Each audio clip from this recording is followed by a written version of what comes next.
J'attends un colis. Il devait arriver il y a 2 jours. Et tu l'as toujours pas reçu? Ah si.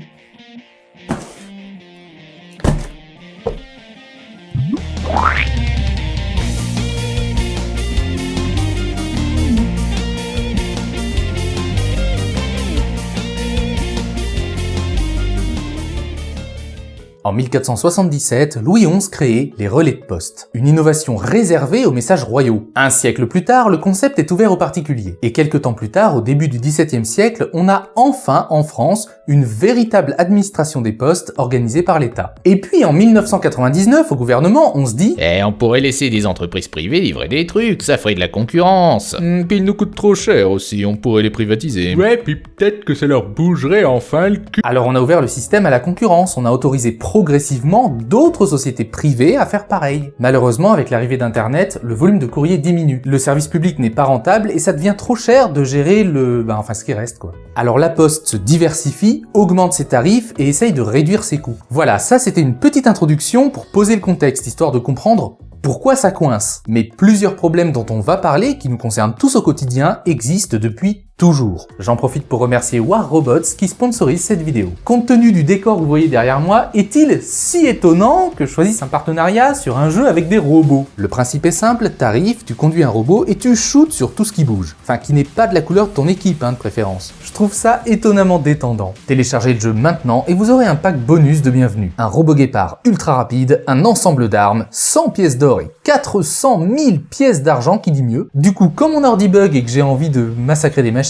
autant le faire en jeu vidéo, ça coûte moins cher et ça défoule. Donc n'hésitez pas à télécharger le jeu avec le lien en description. 150 millions de joueurs dans le monde, 5 factions avec 20 pilotes uniques pour contrôler votre robot, c'est moins bourrin que ça en a l'air. Ouais, parce qu'il faut user de stratégie pour gagner et tout est personnalisable. Il y a différents types de combats et la 3D temps réel est superbe pour un jeu mobile. Voilà, War Robots soutient la chaîne, donc je vous invite à aller soutenir à votre tour, au moins en jetant un coup d'œil au jeu. Encore une fois, c'est gratuit. Notez qu'en téléchargeant War Robots à partir du lien en description, vous aurez des bonus. Et vous jouez contre d'autres vrais joueurs, ce qui signifie que vous pouvez faire rager des gens, gratuitement.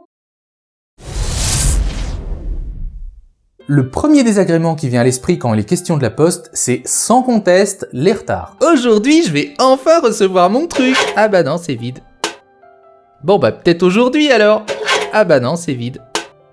Ok, ça commence à faire un moment, j'ai dû le recevoir. Ah bah non, c'est toujours vide. Et on attend, et on attend, et on attend. Il y a tout un tas d'incidents qui peuvent survenir lors du trajet, donc parfois c'est très long. Mais qu'est-ce qu'on peut faire alors? Même si on est à l'ère du tout immédiat, la première chose à faire, c'est de prendre son mal en patience. Il peut y avoir plusieurs causes, accidents, problèmes d'organisation, grève. Ça se trouve, t'as un postier, il est mort, tu vois, en traitant ton colis, alors un peu de respect. Je sais pas si te la placerait, celle-là. On peut pas accélérer le processus, à moins de payer plus cher pour une livraison en chronopost, par exemple. Vraiment plus cher. Donc faut bien veiller à mettre suffisamment de timbres sur l'enveloppe pour son poids.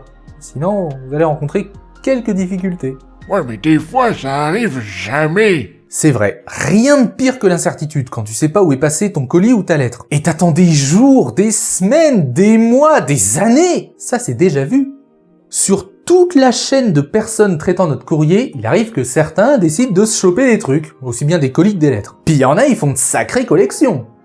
Aussi bien des colis que des lettres. Oui, 23 558, c'est pas une erreur. Et c'est ainsi plusieurs millions de colis et de lettres qui disparaissent chaque année. Je vous rassure tout de même, il y en a une bonne partie qui relève pas de vol, mais tout simplement de machines qui tombent en panne et abîment accidentellement le courrier, rendant l'adresse illisible. Cela dit, il y a au moins une astuce pour essayer de diminuer un petit peu le risque que son courrier se perde. On peut acheter des séries d'autocollants avec des numéros de suivi prêts à coller sur vos enveloppes. Et comme ça, elles sont un peu moins sujettes à disparaître mystérieusement. Bah pourquoi?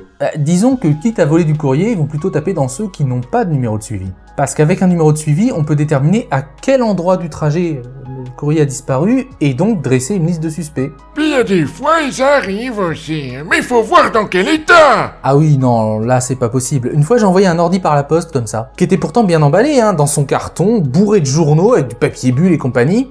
Voilà le résultat. Et une fois, j'ai reçu un ordi aussi. Un modèle de collection. J'étais content de constater que les services postaux s'en étaient servis comme ballon de foot. La vérité, c'est qu'il y a tellement de débit dans le traitement des colis et qu'on presse tellement les gens qu'ils prennent même plus le temps de faire attention. Alors c'est moins grave si ça tombe. Si les paquets lourds et volumineux sont au-dessus des paquets légers et fragiles. Parfois, faut que ça rentre dans le camion, en une tournée, quitte à bourrer un petit peu à coups de pied. C'est un petit peu comme quand ils essayent de jouer à Doctor Who. Eh, y a le colis qui est trop gros et je crois que ça va pas rentrer dans la boîte aux lettres. Mais si, regarde, tu vois, c'est plus grand à l'intérieur. Et la Poste est tellement consciente du problème qu'ils te proposent d'eux-mêmes des assurances complémentaires lorsque tu payes ton colis. Ouais, on va probablement shooter dans ton colis, maintenant s'il y a des trucs de valeur dedans, tu peux payer plus cher, on shootera toujours dedans, mais si tu te plains, tu seras mieux remboursé. Merci, super service. D'ailleurs, c'est détaillé sur leur site. Comment ça, nos objets de valeur expédiés en totale sérénité? De base, c'est pas tout ce qu'on vous confie qui devrait l'être en totale sécurité? C'est pour ça que je recommande toujours de largement suremballer vos colis. N'hésitez pas à mettre le paquet dans le paquet, si je puis dire. Et évitez d'envoyer des choses trop précieuses, genre des billets de banque dans des cartes de vœux. Parce que c'est typiquement le genre de truc où tu reçois la carte de vœux sans le billet de banque. Ouais, parce qu'en plus il fouille dedans. Enfin, pas tout le temps, mais ça arrive. Bon alors, comment on fait pour pas se faire couillonner, là? Il existe des alternatives, pas toujours très fiables non plus, mais à tester, comme Mondial Relais par exemple. Le mieux, ça reste toujours de bien emballer son colis, de bien s'assurer qu'il est suivi, et si jamais il y a le moindre problème, n'hésitez pas à faire une réclamation. Et si ça marche pas? Si vraiment ça coince longtemps, vous pouvez faire appel au médiateur de la Poste. Il s'agit d'une entité indépendante qui va faire le lien entre vous et la Poste, en cas de litige. Et si ça marche toujours pas? Ah là par contre, il faudra passer par le tribunal civil. Demandez à un avocat, il vous expliquera. Ah, et puis, c'est trop cher aussi, hein? De la justice? Oui. Mais non, abruti, la Poste! En 83, un timbre prioritaire, ça coûtait 2 francs. Ça veut dire 30 centimes d'euros. Aujourd'hui, on paye 4 fois ça pour la même chose. Non, on peut pas dire ça. C'est vrai qu'on voit régulièrement les tarifs postaux augmenter. Mais c'est parce qu'ils suivent l'inflation générale de la valeur de la monnaie. Et surtout, ce qu'on dit pas assez, c'est qu'ils rattrapent un retard, parce que pendant des années, ils étaient en dessous de ce qu'ils auraient dû facturer. Alors bien sûr, quand ça augmente, ça fait bizarre, mais en fait, y a rien d'excessif. Ouais, enfin, payer 10 euros le colis pour envoyer un truc quand vaut même pas 8. Ah ça. Après, rien nous interdit de grouper nos envois, hein. Quand c'est loin, faut faire avec. On peut pas tout avoir. Non, parce que jeter des tomates pourries sur tout ce qui bouge, c'est rigolo, mais faut le faire avec discernement, faut faire quand il y a une vraie raison derrière. On n'est pas des SJW non plus.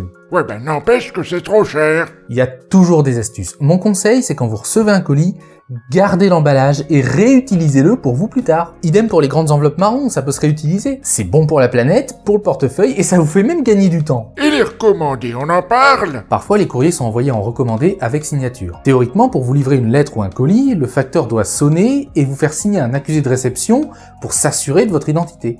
Théoriquement. Parfois, les facteurs sont si pressés qu'il peut leur arriver d'arrondir légèrement les angles. Mais ils s'emmerdent pas, ils sonnent même pas. Ils laissent juste leur papier pour dire qu'on n'était pas là. Mais je suis encore là, moi, enfin pour l'instant. C'est un problème. De même, il peut leur arriver de négliger la vérification d'identité. Si ça arrive un peu trop souvent, vous contactez la Poste au 3631 et là, vous faites une réclamation où vous expliquez le problème. Si plusieurs personnes se plaignent sur la même tournée, le facteur finira probablement par se faire taper sur les doigts et fera peut-être un peu plus attention. Mais ne montez pas au créneau au premier incident. Les facteurs, ça reste des êtres humains. Ça peut arriver de faire des erreurs, faut leur laisser un peu de marge. Souvent, il y a des remplacements avec des petits jeunes qui manquent d'expérience. Ça vaut pas forcément le coup d'aller jusqu'à les faire virer. Vous pouvez juste poliment leur expliquer le problème à l'occasion si vous les croisez. D'autant que c'est rarement le même qui livre les colis et les enveloppes. C'est quand même un drôle de métier. À facteur, ça peut être un chouette métier parce que tu rencontres plein de gens et au bout d'un moment, tu connais tout le monde sur ta tournée. Je veux dire, dans une époque où les gens se parlent de moins en moins en dehors des réseaux sociaux pour s'engueuler, c'est quand même vachement sympa. Mais il faut se mettre à leur place aussi, hein, la pression, les clients. Oui, parce que là, c'est un petit peu comme dans ma vidéo sur les vendeurs. Faut voir les clients qui se coltinent. Je vais pas rentrer une nouvelle fois dans les détails, mais le facteur, c'est pire que le vendeur. Parce que le vendeur, il attend que le cas social vienne dans son magasin pour l'embêter. Alors que le facteur, il doit de lui-même aller sonner chez le cas social. Et là, il y en a des cas. Je vous invite vraiment à les raconter en commentaire, partager vos expériences, parce que si j'ai mis dans la vidéo, elle va durer 3h30. J'ai une amie factrice qui a connu vraiment de tout. Les gens violents, les gens à poil, les chiens dangereux, enfin, la base, quoi. On n'y pense pas, mais ces difficultés font partie du métier. D'autant plus que plus ça va, plus on se demande, mais la Poste, c'est quoi leur métier en fait? Non, c'est vrai, ils se contentent plus de gérer le courrier. Maintenant, ils font banque, visite aux personnes âgées, ils te vendent des téléphones, ils te font même passer le permis. T'as l'impression que la Poste, c'est un petit peu le fourre-tout d'hiver de l'emploi, tu sais. Plus sérieusement, ça s'inscrit à travers une stratégie de développement, à travers une diversification des services. C'est histoire de faire en sorte qu'elle coule pas trop vite. Après, de là à ce que tout ce qu'ils font soit bien fait, je sais pas, les avis sont mitigés. En conclusion, la Poste, c'est quand même une formidable machinerie et bien sûr quelques problèmes. Bien sûr, c'est gavant quand on perd ton colis. C'est rageant quand ton facteur prend même pas la peine de sonner alors que toi t'as posé ta matinée, t'as pris toute ta matinée, tu sais, pour attendre justement ton colis. C'est super agaçant de faire la queue pendant 30 minutes parce que t'as une grand-mère qui pose des questions sur un forfait téléphonique ou je ne sais quelle assurance bancaire. Alors que toi, t'es venu là pour du courrier, ce qui devrait être un peu la base du truc, non ? Parce que oui, les automates pour faire les timbres là, ils marchent 80% du temps, ce qui signifie que 20% du temps c'est en panne. Et c'est d'une lenteur d'ailleurs. Vous avez déjà essayé d'imprimer plusieurs timbres différents en série sur ces trucs? Le temps que ça prend, t'as limite 30 secondes entre chaque timbre. C'est pas possible, au développement ils ont fait un concours là. Et notez qu'il y a une continuité, ils ont remplacé des fonctionnaires trop lents par des machines trop lentes. Blague à part, je crois qu'il faut s'exprimer quand il y a un problème comme ça, parce qu'il y a des progrès à faire, c'est sûr, mais en même temps, on n'imagine pas à quel point c'est complexe comme ça, tous les jours, de gérer une telle quantité de courrier. C'est un vrai défi logistique, c'est un challenge. Et rien que par respect pour ça, je ne peux pas leur jeter des tomates pourries. Non, je déconne, jetons-leur des tomates pourries pour tout ce qu'on perd et pour tous ces dysfonctionnements. Je sais, ça marche quand même 95% du temps et on se concentre sur les 5% où ça foire, mais le jour où on pourra avoir une vraie confiance dans le service, on en reparlera. Parce que rien que les millions de colis qui disparaissent chaque année, c'est un vrai problème. Voilà, et si jamais vous envoyez des lettres d'amour vraiment enflammées, censurez quand même les passages cochons, hein. Pensez aux postiers qui vont les lire. Merci à vous d'avoir regardé et même soutenu cette vidéo. Si vous voulez soutenir mon travail, vous pouvez faire un tour sur Tipeee, Utip ou même Patreon et bien sûr partager. Grâce à vous, je peux ainsi continuer à améliorer mes émissions et je vous en suis très reconnaissant. Si toi aussi on t'a fouillé dans ton courrier, plains-toi en commentaire. Prochaine fois, je vais le chier dans le colis, tiens, ça leur fera les pieds.